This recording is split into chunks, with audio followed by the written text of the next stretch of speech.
Potensi wilayah menjadi salah satu pertimbangan pemerintah desa dalam mewujudkan program ketahanan pangan. Pasalnya dengan potensi yang dimiliki, tingkat keberhasilan program tersebut lebih tinggi. Lingkungan yang cocok akan mempermudah pengelola dalam menjalankan program ketahanan pangan. Pembangunan yang dilakukan oleh pemerintah Desa Jangkang tidak hanya menyasar pada pembangunan bersifat fisik, pemenuhan kebutuhan gizi harian balita juga dilakukan oleh pemerintah desa. Hal ini dilakukan untuk memastikan asupan gizi tercukupi dan tumbuh kembang balita lebih baik lagi. Untuk tahun 2025 ini pemerintah Desa Jangkang punya rencana apa? Untuk di ketahanan pangan, pemerintah Desa Jangkang itu berencana untuk pengembangan bebek pedaging. Bebek pedaging itu untuk memenuhi pangsa pasar, karena sekarang sudah booming makanan yang berdasar olahan bebek itu sudah menjamur di mana-mana. Ketika kami belajar, banyak sharing dengan teman-teman, ternyata prospek di bebek itu sangat besar ke belakangnya. Untuk lokasinya apa sudah ditentukan, Pak? Untuk lokasi sekarang sudah ada gambaran, cuman untuk fitnya kita masih butuh ngomong dengan warga sekitar bagaimana nanti enaknya, karena berkaitan dengan bebek ini takut nanti ada polusi udaranya terkait kebersihannya, jadi saya harus koordinasi dulu dengan warga sekitar yang mau ditempati kandang begitu. Untuk ini Pak, apa namanya, rencana bebek ini dianggarkan berapa Pak? Itu anggarannya yang sudah ada di mandatori 20% dari DD yang ditransfer oleh pusat gitu.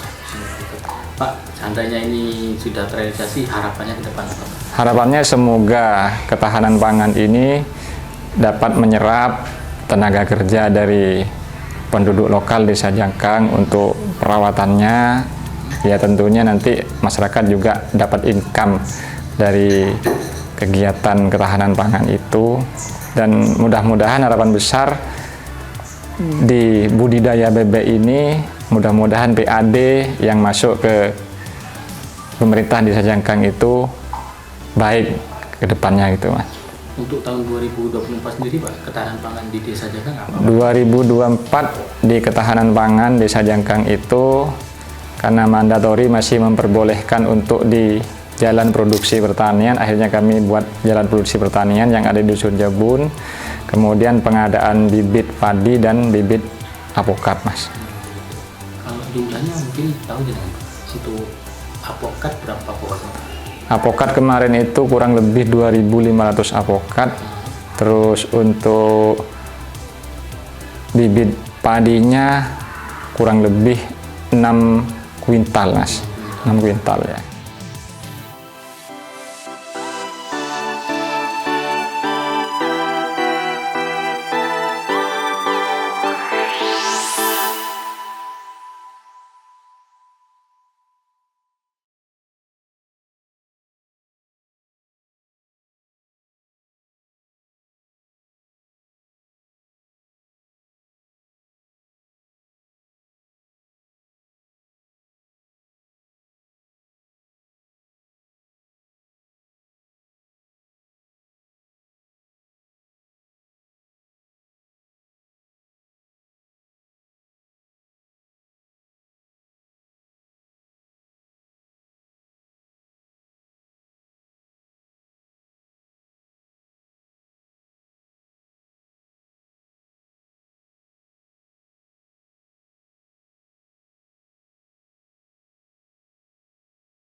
berada di wilayah dataran tinggi, membuat pemerintah Desa Wedusan tidak serta-merta melakukan pembangunan.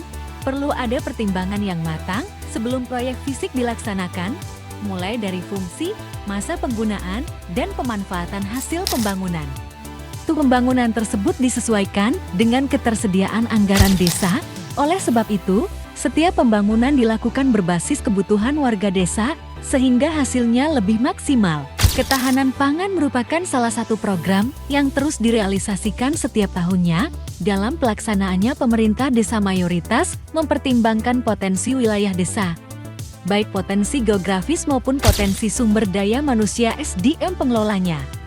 Hal ini juga menjadi pertimbangan pemerintah Desa Wedusan yang tahun ini telah merencanakan ketahanan pangan penggemukan sapi. Untuk Desa Wedusan ini tahun 2025 punya program apa aja? Untuk Desa Wedusan 2025 itu pertama yang ditekankan kan sekarang kan DD itu ada dua mas, ada emak dan non emak itu. Untuk emak sendiri itu ada ketahanan pangan 20% dari DD, dan kegiatannya itu penggemukan sapi hewani, dan ada lagi desa tematik hijau itu kita di situ ada penanaman bibit alpukat, ya, ada penanaman bibit alpukat. Terus untuk kegiatan fisik ada tembok penahan tanah TPT itu di Dusun Lengki, juga ada pembangunan aspal. Lapen ya? Ya, lapen. Di Dusun Wedusan RT 15. Tuh. Untuk ketahanan pangan ini Pak, kenapa dipilih penggemukan sapi? Sesuai dengan musyawarah di desa, kita dengan BUMDes dan BBD itu memang yang apa ya, potensi di desa itu penggemukan sapi. Soalnya masyarakat Desa Wedusan sendiri rata-rata itu melihara sapi, Mas. Itu. Jadi untuk pengelolaannya lebih mudah gitu ya? Pengelolaannya lebih mudah, pemasarannya lebih mudah itu. Untuk pembangunan di sini apa namanya, DPT dengan Aspal. Ada rabat juga. ada apa? Kenapa dibangun di wilayah itu Pak? Mungkin karena infrastruktur yang rusak? Iya, rusak. Pertama rusak memang. Yang kedua untuk produksi masyarakat lah, usaha masyarakat itu untuk aspal. Dan TPT itu memang di sana itu kalau apa ya, sering sering longsor ke jalan, Mas, tanahnya itu, dan di atasnya itu ada kandang sapi. Kalau longsor ke jalan kan tidak bagus itu jalannya. Oke Pak, ada yang ingin ditambahkan? Mungkin ada pesan-pesan masyarakat untuk saling menjaga infrastruktur atau bagaimana? Iya, mungkin untuk masyarakat ke depannya apa yang sudah dibangun oleh desa termasuk infrastruktur mohon dijaga dengan baik gitu, Mas, agar tidak cepat rusak gitu, Mas. Terutama pedagang. Iya, mungkin untuk pedagang kayu, Mas, terutama. Ya. Karena yang sering membuat jalan itu cepat rusak pedagang kayu itu, Mas. Karena tonasenya lebih. Iya, lebih. Muatannya itulah dengan spek jalan seperti itu dikira-kira lah berapa kuatnya jalan seperti itu. Jadi ya seperti tahun kemarin itu, Mas. Bukan hanya jalannya yang dibangun tapi pola pikir masyarakatnya juga itu. Benar.